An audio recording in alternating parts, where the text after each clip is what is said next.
Hi, welcome to another Systems of Equation video. We continue talking the quadratic formula. We know that the quadratic formula is a formula used to find both solutions to a quadratic equation. We need to find the values of a, b, and c. To do this, a is the number, the coefficient of x squared, b is the coefficient of x, and c is the constant, the number all by itself. Right, let's go through a couple of examples to show you a few new things. So here's example 1. Find the solutions to the quadratic equation. X squared plus 6x plus 9 is equal to 0. Well, it's equal to 0, so I don't need to rearrange the equation. So here's the quadratic formula. Values of a, b, and c. Remember, if there's no number out the front of x squared, there is a 1. So a is 1, b is 6, and c is 9. They're all positive. Right, let's substitute in negative b, so negative 6 plus or minus the square root of b squared, which is 6 squared, minus 4 times a, 4 times 1, times c, times 9, all divided by 2 times a, which is 2 times 1. Right, the bit inside the square root, 6 squared minus 4 times 1 times 9 gives us 0. So we're going to write that down as negative 6 plus or minus the square root of 0, all divided by 2.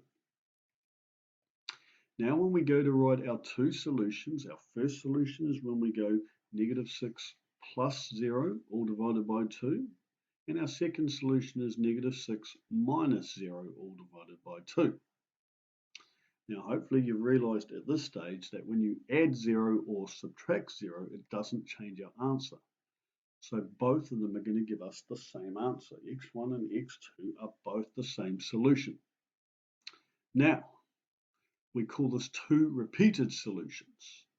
I know you want to argue that there's only one solution to this quadratic equation, and your argument is kind of valid, but we've got to remember there are always two solutions to every quadratic. That's a fundamental rule of algebra. So instead of saying there's only one solution, because it's the same number, we call it two repeated solutions.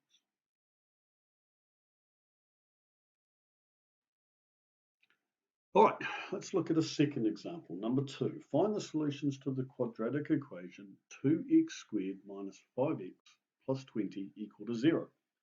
Well, once again, it's equal to 0, so I don't have to rearrange it. So here's my quadratic formula. Here's my values of a, which is 2, b, which is negative 5, and c, which is positive 20.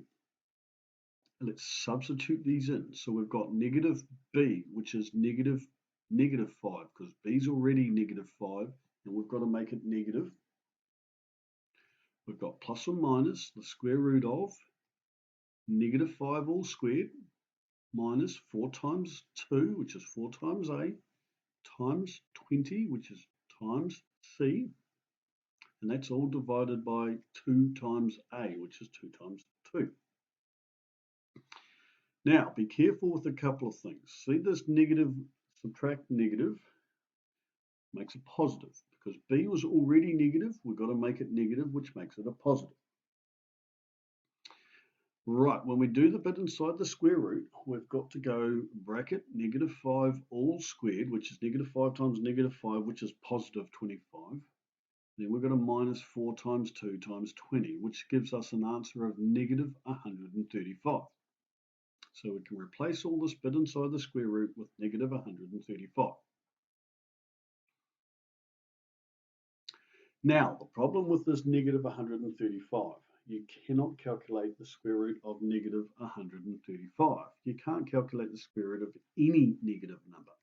For example, negative 81 square root. If you thought it was 9, 9 times 9 is 81. But if you thought it was negative 9, negative 9 times negative 9 makes positive 81, not negative 81. So you cannot take the square root of a negative number. So that means, unfortunately, there are no real solutions to this problem. We cannot solve this quadratic equation. No real solutions. And that's because the bit inside the square root is negative. Right, well that's us. So thanks so much for watching the video.